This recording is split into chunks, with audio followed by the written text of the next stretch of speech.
তরুণেরা বাপেরা হযরত ইমাম হুসাইন হুজুরের দিকে একবার আমার রাসূলুল্লাহ তাকাতে লাগলেন, আর একবার হযরত ইব্রাহিম নিজের খুনের বাচ্চা দিয়ে তাকাতে লাগলেন।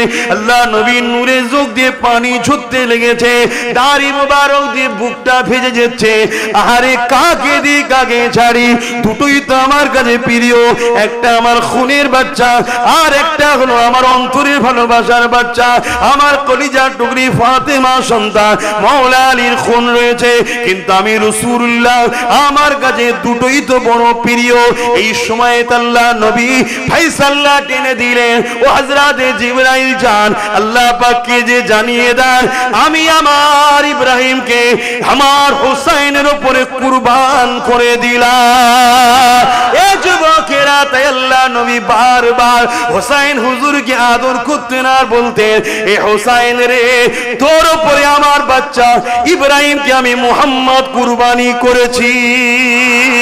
এই যুবকেরা, আমার রাসূলুল্লাহ ইমাম পাকদেরকে কতটা মুহাব্বত করতেন, ভালোবাসতেন, পিয়ার করতেন। সেই ইমাম পাক হুজুরদের আলোচনা কি করব।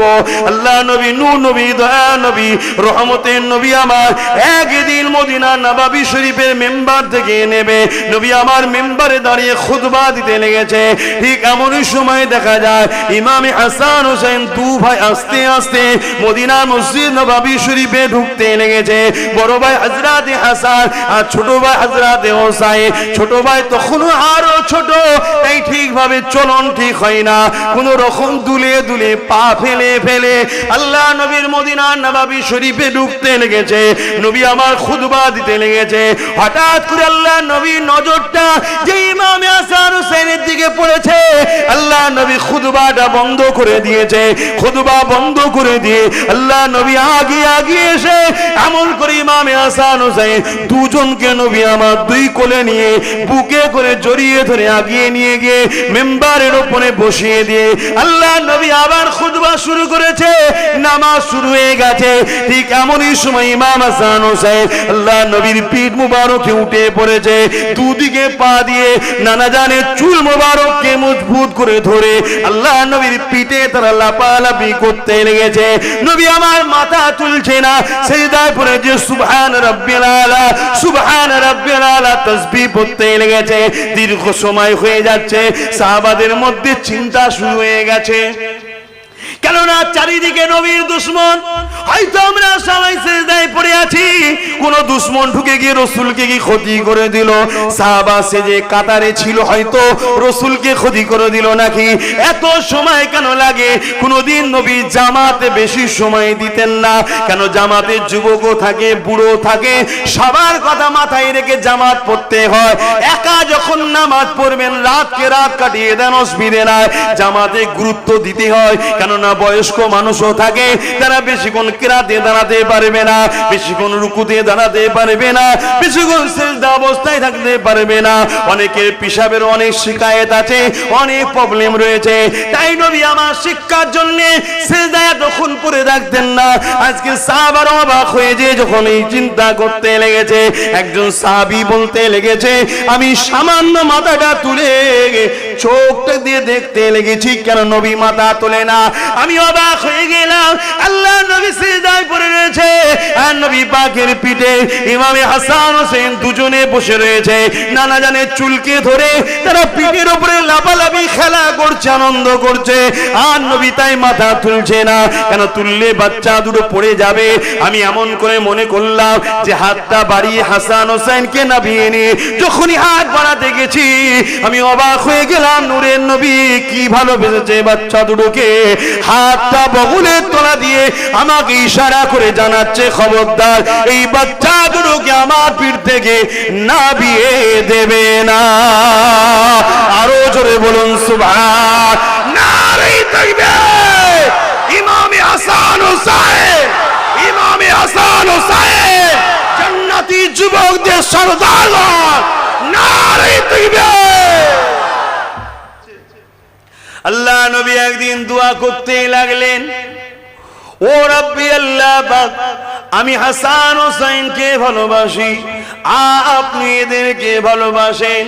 শুধু এটা বলে ক্ষান্ত হন না, আল্লাহ পাক যারা হাসান হোসেনকে ভালোবাসবে আপনি তাদেরকেও ভালোবাসবেন।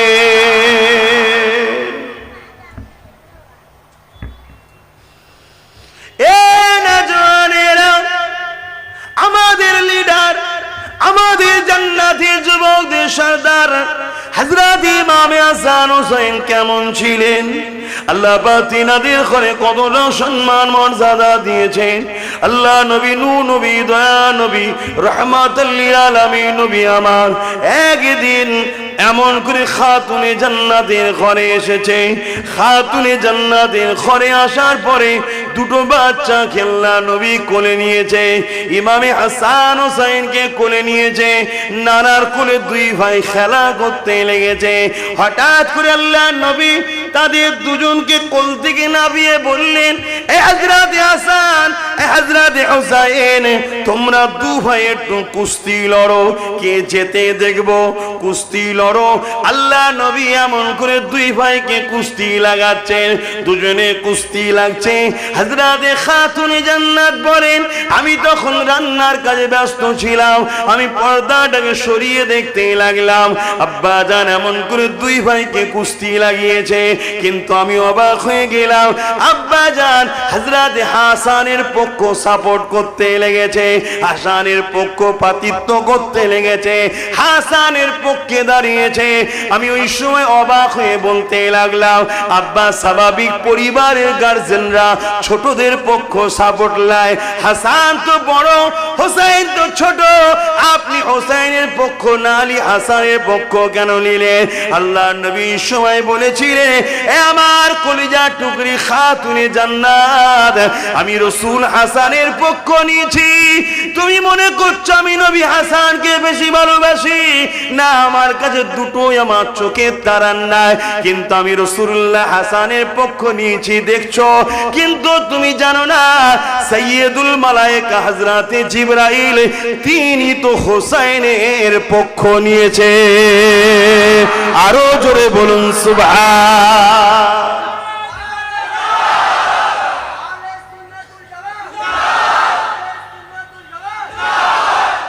এই যে হুজুরের কথা শুনলেন, ইমাম হাসান পাক, হোসাইন পাক হুজুরের কথা শুনলেন, শুনে কি বুঝলেন? যে রাসূলুল্লাহ হযরতে হাসান হুজুরের পক্ষে, হযরতে জিবরাইল আলাইহিস সালাম হোসাইন হুজুরের পক্ষে, সমস্ত নবীদের সরদার ইমামুল আম্বিয়া তিনি হযরতে হাসানের পক্ষে, আর ইমামুল মালাইকা তিনি হোসাইনের পক্ষে। যে দুটো বাচ্চাকে ছোটবেলা থেকে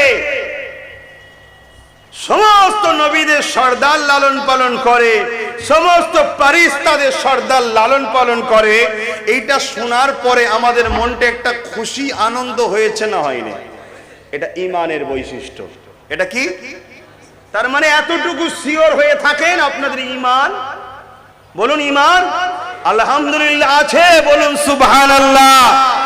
আর এটা শোনার পরে কারো দিলে যদি মনে হয় আরে এ থেকে দিন কি বুঝবো, তোমার দাড়িটা আছে, ওই দাড়ি হলো শিখ পাঞ্জাবিদের সমতুল্য হয়ে যাচ্ছে। তোমার টুপিটা আছে, ওই টুপি রাইসুল মুনাফিক আব্দুল্লাহ ইবনে উবাই বা আজকালকার আমাদেরকে ধোঁকা দিবার জন্য একদল নেতারা টুপি পরে, ওদের মতো টুপি আছে। কথা বুঝছেন না, বোঝেন না? তোমার নামাজ আছে, ওই নামাজ 7 কোটি বছর ইবলিস পড়েছিল, ইবলিস মার্কা নামাজ আছে, তোমার ঈমান নাই। আমার কথা বুঝছেন না, বোঝেন না? নিবার হন নিন, না নিবার হন না নিন। আমি কাউকে জোর করে খাওয়াতে এসিনি, কারণ ইসলাম ওই ফুটপাতে পড়ে থাকা জামা কাপড় বিক্রি করার জিনিস নয়, যে জোর করে গুজে দিবার জিনিস। ইসলাম এমন একটা ব্যাংক, যে নিয়েছে সে দুনিয়া আখেরাতের কামিয়াবি পেয়েছে, আর যে নেয়নি দুনিয়াতেও জিল্লাত, আখেরাতে তো আযাবের শেষ নাই। আসেন আমার ইমাম পাকের আলোচনা করি। এ নওজওয়ানেরা, হযরত ইমাম হুসাইন, হযরত ইমাম হাসান দুই ভাই একদিন হাতে লিখা করেছে। এখন আমরা বাচ্চাদেরকে সিলেটে লিখাই বা খাতাতে লিখাই, তখনকার সময়ে পাথরে বা চামড়ার উপরে লিখা হতো। যাক, যে কোনো বিষয়ে, যে কোনো জিনিসের উপরে দু ভাই কিছু লিখেছে। মায়ের কাছে নিয়ে এসে বলে, আম্মা কার লিকাটা বেশি সুন্দর হয়েছে? স্বাভাবিক আমাদের বাচ্চারাও করে, কিন্তু খাতুনে জান্নাত দেখছে বাচ্চা তো আল্লাহর নবীর পিয়ারা বাচ্চা, যদি আমি কারো একটা পক্ষ লি আর একটার মনে দুঃখ হয়ে যাবে, ঠিক? তাই খাতুনে জান্নাত বললেন, যাও তোমার আব্বা মওলা আলীর কাছে চলে যাও, হযরতে আলী এর সমাধান করবে। নিজের থেকে ঠেলে দিলেন। হযরতে আলীর কাছে দুজন ভাই চলে গেল, ছোট ছোট। আব্বা জান কার হাতের লিখা ভালো? হযরতে মওলা আলীকে, যিনি এলেমের দরজা, জোরে বলুন সুবহানাল্লাহ, এক মুহূর্তে হাজারো সমস্যা সমাধান করে দিতেন। তিনিও বাচ্চা দুটোর মুখের দিকে চেয়ে বলছেন, না এই দুটো বাচ্চার মধ্যে কার পক্ষ নেব? আর একজন কষ্ট পাবে, এটা আলীর দ্বারা সম্ভব নয়। তাই বললেন, তোমাদের এই সমস্যাটা তোমাদের নানার কাছেই সুবিধা হবে, নানার কাছে যাও। রাসূলুল্লাহর কাছে পাঠিয়ে দিলেন। কি গো শুনছেন? মনের মধ্যে একটা ভালো আনন্দ লাগছে কি? যার যার লাগছে এতটুকু নিশ্চিন্তা, পাপী হতে পারেন, বেঈমান কিন্তু এখনো হননি। 100% বলে যাচ্ছি, সেদিনও ছিলাম, আজও আছি, যতদিন বাঁচবো। সেদিনও একদল মুনাফিক আমার পিছনে লেগেছিল, আজও আছে, যতদিন বাঁচবো আমার পিছনে একদল থাকবে। কথা বুঝে আসছে না? নাই, কিন্তু দম নাই আমাকে ভুল প্রমাণ করে দিবার। কথা বুঝতে পারছেন? এ দম নাই। তো আপনারা যদি বিশ্বাস করেন, আমার কথাটাকে দিলে জায়গা দেন, দিলে জায়গা দেন, দিলে জায়গা দেন, তো রাসূলুল্লাহ দরবারে চলে গেলেন। আর আল্লাহর নবী হাসান হোসেনকে এত ভালোবাসতেন, যত জটিল সমস্যা থাকে না কত, যত জরুরি কথা থাকে না কেন, ফেরেশতা এসুক আর যেই এসুক, হাসান হোসেনকে যদি একবার নবী দেখতেন, সব কিছু কাজ রুকে দিয়ে দুজনকে কোলে করে নিয়ে আগে তাদেরকে আদর করতেন, তাদের কথা শুনতেন, তারা খুশি হয়ে চলে যেত, তারপরে দ্বিতীয় কাজে কাজ দিতেন। জোরে বলুন সুবহানাল্লাহ। আরো জোরে বলবেন না? ভেবে দেখুন, নবীর পিয়ারা, নবীর ভালোবাসা, কতটা ভালোবাসা। আল্লাহ নবী একদিন বসে আছেন, আল্লাহ নবীর এক কোলেতে হযরতে মুহাম্মদ ইব্রাহিম বসে আছে। ইনি কে? আমার রাসূলুল্লাহ নিজের খুনের সন্তান। আর এক কোলে হযরত ইমাম হুসাইন বসে আছে। ইনি কে? আমার হযরতে মাওলা আলী হুজুরের খুনের সন্তান। হঠাৎ করে জিবরাইল সাল্লাল্লাহু চলে আসলেন। আসসালাতু ওয়াসসালামু আলাইকা ইয়া রাসূলুল্লাহ হাবিবাল্লাহ। আল্লাহ পাকের মানসা এটা, আল্লাহ পাকের ইচ্ছা এটা, দুটোর মধ্যে একটাকে আপনি রাখতে পারবেন, দুজনকে একসাথে রাখতে পারবেন না। ইয়া রাসূলুল্লাহ হাবিবাল্লাহ, দুজনের মধ্যে থেকে আপনি কাকে রাখবেন, কাকে আল্লাহর রাহে কুরবান করবেন? এ যুবকেরা, তরুণেরা, বাপেরা, খুব মন দিয়ে বোঝেন। আল্লাহ যদি আমার নবীকে পরীক্ষা নেয়, তোমাকে আমাকে নেবে না, এটা কি হতে পারে? নেবে না, নেবে না? রিসেন্ট পরীক্ষা হাজারো চলছে। এ যুবকেরা, তরুণেরা, বাপেরা, হযরত ইমাম হুসাইন হুজুরের দিকে একবার আমার রাসূলুল্লাহ তাকাতে লাগলেন, আর একবার হযরত ইব্রাহিম নিজের খুনের বাচ্চা দিয়ে তাকাতে লাগলেন। আল্লাহ নবীর নূরে চোখ দিয়ে পানি ঝরতে লেগেছে, দাড়ি মোবারক দিয়ে বুকটা ভেজে যাচ্ছে। আহারে, কাকে দি কাকে ছাড়ি? দুটোই তো আমার কাছে প্রিয়, একটা আমার খুনের বাচ্চা, আর একটা হলো আমার অন্তরের ভালোবাসার বাচ্চা, আমার কলিজার টুকরি ফাতেমা সন্তান মাওলা আলীর খুন রয়েছে। কিন্তু আমি রাসূলুল্লাহ, আমার কাছে দুটোই তো বড় প্রিয়। এই সময়ে আল্লাহ নবী ফায়সালা টেনে দিলেন, ও হযরতে জিবরাইল যান, আল্লাহ পাককে যে জানিয়ে দেন, আমি আমার ইব্রাহিমকে আমার হুসাইনের উপরে কুরবান করে দিলাম। এ যুবকেরা, তাই আল্লাহ নবী বারবার হুসাইন হুজুরকে আদর করতেন আর বলতেন, এ হুসাইন রে, তোর উপরে আমার বাচ্চা ইব্রাহিমকে আমি মুহাম্মদ কুরবানি করেছি। এ যুবকেরা, আমার রাসূলুল্লাহ ইমাম পাকদেরকে কতটা মহব্বত করতে, ভালোবাসতেন, পিয়ার করতেন, সেই ইমাম পাক হুজুরদের আলোচনা কি করব। আল্লাহ নবী, নূর নবী, দয়া নবী, রহমতের নবী আমার একদিন মদিনা নববী শরীফের মেম্বার থেকে নেবে নবী আমার মেম্বারে দাঁড়িয়ে খুতবা দিতে লেগেছে। ঠিক এমনই সময় দেখা যায় ইমাম হাসান হোসেন দু ভাই আস্তে আস্তে মদিনা মসজিদ নববী শরীফে ঢুকতে লেগেছে। বড় ভাই হযরত হাসান আর ছোট ভাই হযরত হোসাইন। ছোট ভাই তখনও আরো ছোট, তাই ঠিকভাবে চলন ঠিক হয় না, কোন রকম দুলে দুলে পা ফেলে ফেলে আল্লাহ নবীর মদিনা নববী শরীফে ঢুকতে লেগেছে। নবী আমার খুতবা দিতে লেগেছে। হঠাৎ করে আল্লাহ নবীর নজরটা যে ইমাম হাসান হোসেনের দিকে পড়েছে, আল্লাহ নবী খুতবাটা বন্ধ করে দিয়েছে। খুতবা বন্ধ করে দিয়ে আল্লাহ নবী আগে আগে এসে এমন করে ইমাম হাসান হোসেন দুজনকে নবী আমার দুই কোলে নিয়ে বুকে করে জড়িয়ে ধরে আগিয়ে নিয়ে গিয়ে মেম্বারের উপরে বসিয়ে দিয়ে আল্লাহ নবী আবার খুতবা শুরু করেছে। নামাজ শুরু হয়ে গেছে। ঠিক এমনই সময় ইমাম হাসান হোসেন আল্লাহ নবীর পিঠ মুবারকে উঠে পড়েছে। দুদিকে পা দিয়ে নানা জানের চুল মুবারককে মজবুত করে ধরে আল্লাহ নবীর পিঠে তারা লাপালাপি করতে লেগেছে। নবী আমার মাথা তুলছে না, সিজদায় পড়ে যে সুবহান রাব্বিল আলা, সুবহান রাব্বিল আলা তাসবিহ পড়তে লেগেছে। দীর্ঘ সময় হয়ে যাচ্ছে, সাহাবাদের মধ্যে চিন্তা শুরু হয়ে গেছে, কেননা চারিদিকে নবীর দুশমন। হয়তো আমরা সবাই সিজদায় পড়ে আছি, কোন দুশমন ঢুকে গিয়ে রাসূলকে কি ক্ষতি করে দিল। সাহাবা সেজে কাতারে ছিল, হয়তো রাসূলকে ক্ষতি করে দিল নাকি। এত সময় কেন লাগে? কোনদিন নবী জামাতে বেশি সময় দিতেন না। কেন? জামাতে যুবকও থাকে, বুড়ো থাকে, সবার কথা মাথায় রেখে জামাত পড়তে হয়। একা যখন নামাজ পড়বেন রাতকে রাত কাটিয়ে দেন, অসুবিধে নাই, জামাতে গুরুত্ব দিতে হয়। কেননা বয়স্ক মানুষও থাকে, তারা বেশিক্ষণ কিরাতে দাঁড়াতে পারবে না, বেশিক্ষণ রুকুতে দাঁড়াতে পারবে না, বেশিক্ষণ সিজদা অবস্থায় থাকতে পারবে না। অনেকের পেশাবের অনেক শিকায়েত আছে, অনেক প্রবলেম রয়েছে। তাই নবী আমার শিক্ষার জন্য সিজদায় এতক্ষণ পড়ে থাকতেন না। আজকে সাহাবারা অবাক হয়ে যে যখন এই চিন্তা করতে লেগেছে, একজন সাহাবী বলতে লেগেছে, আমি সামান্য মাথাটা তুলে চোখটা দিয়ে দেখতে লেগেছি, কেন নবী মাথা তোলে না। আমি অবাক হয়ে গেলাম। আল্লাহ নবী সিজদায় পড়ে রয়েছে আর নবী পাকের পিঠে ইমাম হাসান হোসেন দুজনে বসে রয়েছে। নানা জানের চুলকে ধরে তারা পিঠের উপরে লাফালাফি খেলা করছে, আনন্দ করছে। আর নবী তাই মাথা তুলছে না। কেন? তুললে বাচ্চা দুটো পড়ে যাবে। আমি এমন করে মনে করলাম যে হাতটা বাড়িয়ে হাসান হোসেনকে নামিয়ে নিয়ে যখনই হাত বাড়াতে গেছি, আমি অবাক হয়ে গেলাম। নূরের নবী কি ভালোবেসেছে বাচ্চা দুটোকে। হাতটা বগলের তলা দিয়ে আমাকে ইশারা করে জানাচ্ছে, খবরদার এই বাচ্চা দুটোকে আমার পিঠ থেকে নামিয়ে দেবে না। আরো জোরে বলুন সুবহান। নারে তাকবীর।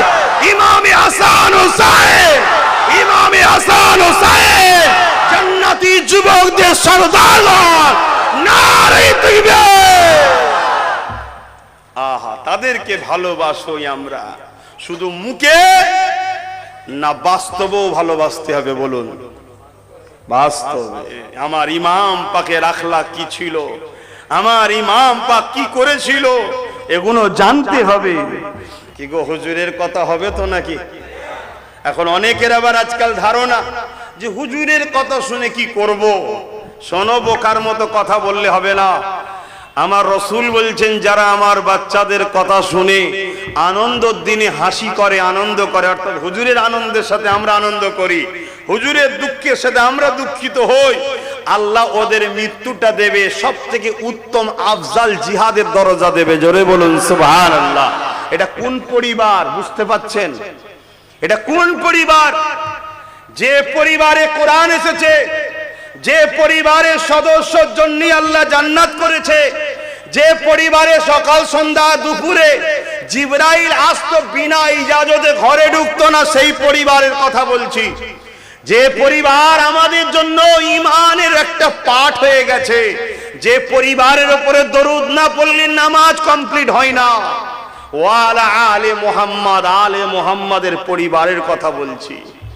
হায় দুঃখ, আজ আমরা দাড়ি ছেড়ে দিয়েছি, অনেকে ভালো, আমরা মাথায় টুপি রেখেছি ভালো, নামাজ পড়েছি ভালো, কিন্তু আমাদের ইমামকে চিনতে পারলাম না, আমাদের মূল জায়গাটাকে আমরা সরে যাচ্ছি। হায় আল্লাহ আমাদেরকে হিদায়াত দান করে, বলুন আমিন। কাদের কথা আলোচনা করতে বসেছি?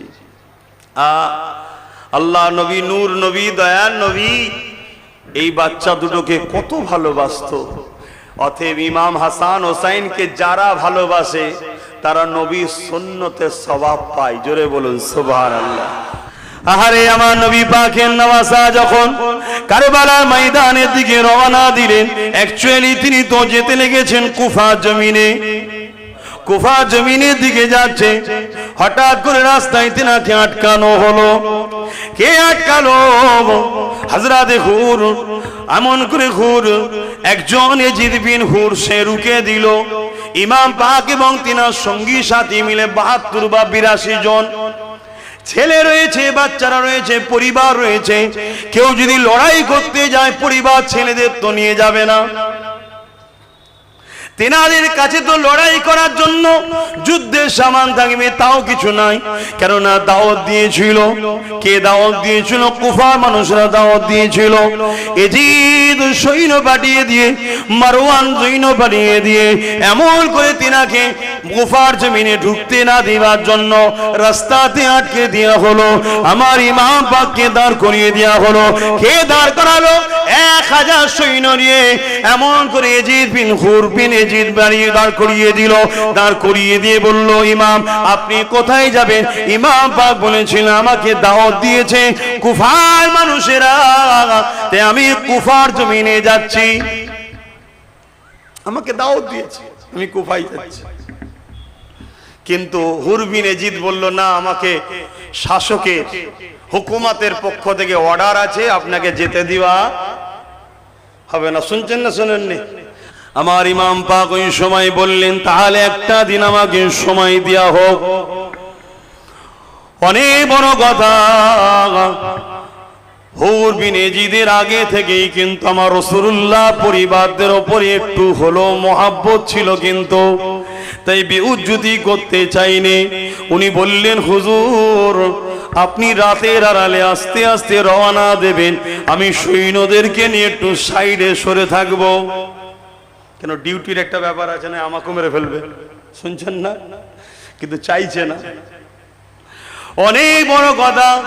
এই খবর চলে গেল ইয়াজিদ বাহিনীর কাছে যে হুর নরম ব্যবহার দেখাচ্ছে, তাই সঙ্গে সঙ্গে আরো ৬০০০, এইভাবে ২২,০০০ সৈন্য চলে এলো। কত? এক ইমাম পাককে রুকার জন্য কত? সে যুবকেরা, তরুণেরা, বাপেরা মনে রেখে দেবেন, আমার ইমাম পাক ওই সময় তাবু করতে বললেন, তাবু তৈরি হলো। শুনছেন তো নাকি? তাবু তৈরি হয়ে গেল। ওই তাবুতে দেখা যায় সারা রাত ধরে ইমাম পাক কি করেছিল, ওদিকে ইয়াজিদ বাহিনীর তাবু তৈরি হলো। আপনারাও শুনছেন তো নাকি? ইমাম পাকের দিকে তো নাকি? তাহলে ইমাম পাকে যদি হন তাহলে ইমামের খানদানের দিকে থাকবেন না? সারা রাত ধরে ইমাম পাক তাবুর মধ্যে নামাজ পড়েছেন, কোরআন তেলাওয়াত করেছেন, দুয়ার মধ্যে কাটিয়েছেন। আর ওদিকে ইয়াজিদ বাহিনীতে কি হয়েছে? ইতিহাস কি বলে? ইতিহাস শিক্ষা দেয় তো নাকি? বলো বলো, ইতিহাস কি বলে? বাস্তবের সঙ্গে মিলাতে হবে। আজকেও কি হচ্ছে দেখুন। আর ওদিকে ইয়াজিদ বাহিনীতে সারা রাত নারী নিয়ে নাচ হয়েছে, মদ শরাবের আড্ডা হয়েছে, গান তৎকালীন সময় যে সিস্টেমে ছিল ভাড়া করে নিয়ে এসে আনন্দ ফুর্তি করা হয়েছে। পরের দিন লড়াই শুরু হয়ে গেল, হক আর নাহকের লড়াই। কিন্তু জুম্মার দিন ছিল, ইমাম পাক খুতবা দিতে লেগেছে। ওই খুতবাতে ইমাম পাক বক্তব্য দিতে লেগেছে। ওই বক্তব্যই হাজারো ইয়াজিদি বসেছিল। শোনেন মন দিয়ে, আজ আমরাও যখন হজ করি আমাদের বক্তব্য হাজারো ইয়াজিদি বসে থাকে। থাকে না? থাকে না? এই সবাই হোসাইনি আছে নাকি? সেদিনও ছিল নাকি? কিন্তু সেদিনও হোসাইনি ছিল আর হাজারো ইয়াজিদিও ছিল। হোসাইন পাক হজ করে বলে, তোমরা আমায় চেনো না, তোমরা কার বিরুদ্ধে তরোয়াল ধরেছো? আমার নানা হলো সাইয়্যিদুল মুরসালিন, রাহমাতুল লিল আলামিন, আখিরি নবী, জিনার কলেমা তোমরা পড়ো। সেই নানার পিঠে উঠে ঘুরিয়েছি, সেই নানার কাঁধে ঘুরিয়েছি, সেই নানার ঠোঁট মোবারককে চুষে বড় হয়েছে, সেই নানার চাদরের মধ্যে করে নি নানা ঘুরিয়ে রাখতো। সেই নানা বলেছে যে হোসাইনকে ভালোবাসে, আল্লাহ তুমি তাকে ভালোবাসো। যে হোসাইনের সঙ্গে দুশ্মনী করে, আল্লাহ তুমি তাকে থেকে মুখ ফিরিয়ে নাও। তোমরা কি তার বিরুদ্ধে তরোয়াল ধরেছো সামান্য জায়গা ক্ষমতা পাওয়ার জন্য, অর্থ পাওয়ার জন্য? এইভাবে হোসাইন বক্তব্য দিচ্ছে, সবাই শুনছে, কিন্তু সবার মধ্যে তাসির হলো না, কেউ পরিবর্তন হলো না। একজন পরিবর্তন হলো, যিনি হলো হযরতে হুর, যিনি প্রথম হোসাইনকে রুকেছিল, তিনি পরিবর্তন হয়ে গেলেন। তিনি ওই দিক থেকে ছেড়ে হোসাইনের দিকে আসলেন, এসে হোসাইনের কদমে পড়লেন, হুজুর আমাকে ক্ষমা করে দেন, আল্লাহ আমাকে দেখিয়েছে ওদিকে জাহান্নাম রয়েছে, আপনার দিকে জান্নাত রয়েছে, আমি সর্বপ্রথম আপনাকে রুকেছিলাম, আমাকে ক্ষমা করে দেন হুজুর, আমাকে ক্ষমা করে দেন, মাফ করে দেন। হুজুর মাফ করে দিলেন, হুজুরের হয়ে লড়াই করতে লাগলো। 180-র উপরে এজিদি কুত্তাকে জাহান্নামে পাঠিয়ে দিয়ে হুজুর আল্লাহর জান্নাতি হয়ে গেলে।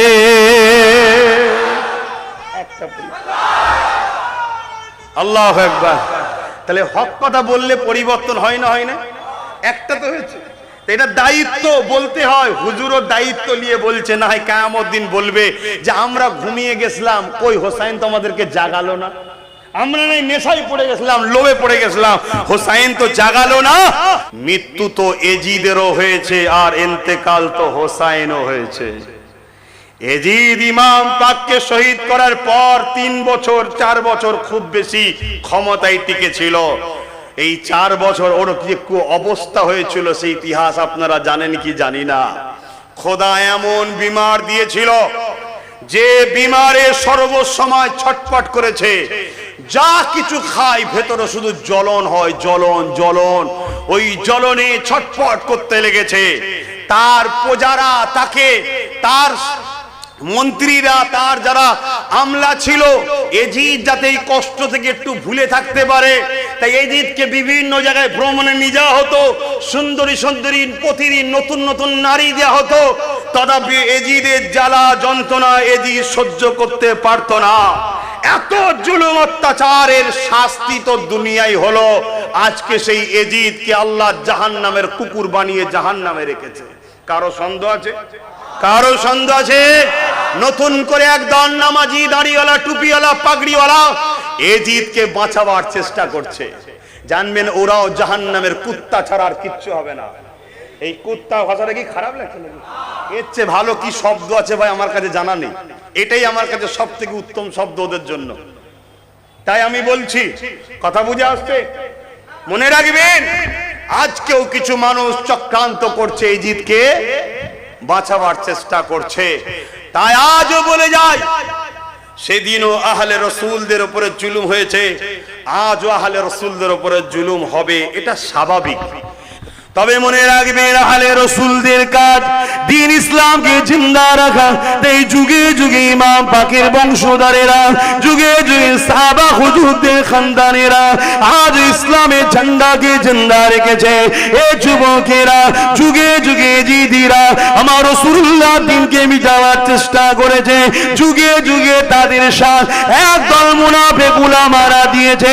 এই ভারতের জমিনের একটা ইতিহাস বলে যায়, এই ভারতে একজন মুনাফিক ছিল, যার নাম হলো হতভাগা আকবর। সে কিনা আমার নবীর দ্বীনকে মিটাবার জন্য দ্বীনে ইলাহি বলে একটা নতুন ধর্ম চালু করতে চেয়েছিল। ওই আকবর কিন্তু একা ছিল না, তার পাশে হাজার হাজার মুফতি ছিল, হাজার হাজার আলেম ছিল, হাজার হাজার হাফেজ ছিল। আকবরের শাসন ক্ষমতার কাছে তারা মাথা নত করে দিয়েছিল, আকবরের অর্থ লোভের কাছে তারা মাথা নত করে দিয়েছিল, আকবরের খুশামদি করতে লেগেছিল, আকবরকে নানান দিক দিয়ে নতুন নতুন কৌশল অবলম্বন করেছিল। কিন্তু সেই সময়ে দেখা যাবে ওই আকবরের বিরুদ্ধে যিনি লড়েছিল উনিও খানদানের রাসূল, অন্য কেউ নয়, আমার মুজাদ্দিদুজ জামানের দাদর পীর হযরত হযরতে মুজাদ্দিদ আল-ফিসানি রাহমাতুল্লাহ আলাইহি তিনি লড়াই করেছিলেন। সেই লড়াইতে দেখা যায় মুজাদ্দিদ আল-ফিসানির দিকে গুটি কত মানুষ ছিল। আর হতভাগা আকবরের কাছে শাসন ক্ষমতা ছিল, তাই তার ডকে হাজারো মুফতি গেছে, তার দিকে হাজারো আলিম গেছে, তার দিকে হাজারো হাফেজ গেছে, তার দিকে হাজারো ইমাম গেছে, কিন্তু মুজাদ্দিদ আল-ফিসানির দিকে গুটি কত ইমানদার রয়েছে। কিন্তু আমার আল্লাহ কোন দিকে, এটাই হলো জানার বিষয়। যদি আল্লাহ পাক দ্বীনে মুহাম্মাদি ছেড়ে দিয়ে দ্বীনে ইলাহিকে সাপোর্ট করে, তাহলে আপনি বলতে পারেন হতভাগা আকবরের দিকে আল্লাহ ছিল। নাউযুবিল্লাহ মিন জালিক, হতভাগা আকবরের দিকে আল্লাহ নয়, আকবর তো দ্বীনে মুহাম্মাদির দিকে ছিল, তাই মুজাদ্দিদ আল-ফিসানির দিকে ছিল। হযরতে মুজাদ্দিদ আল-ফিসানি দোয়া করতে লাগলেন, আল্লাহ পাকের আযাব শুরু হয়ে গেল।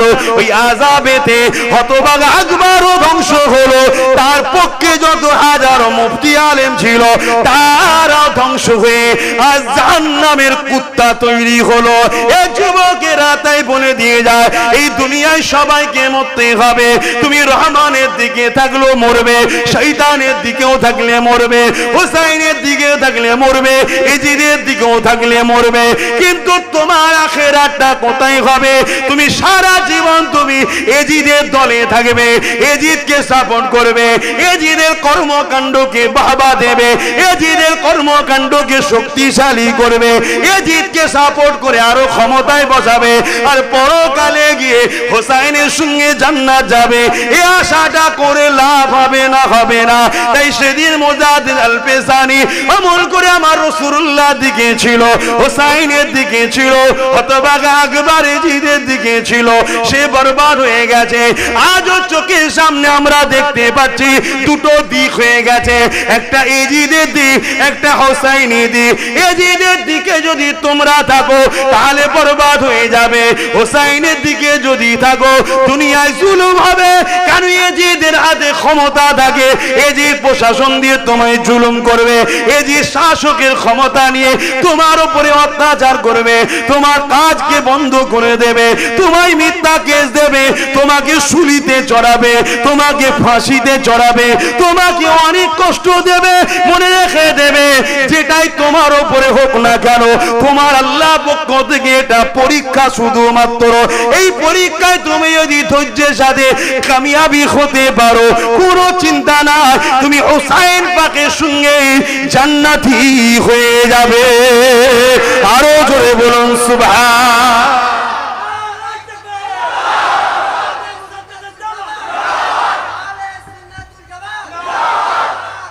আল্লাহু আকবার। কি গো বাপ, ইমাম পাকের কথা বলা যাবে তো নাকি?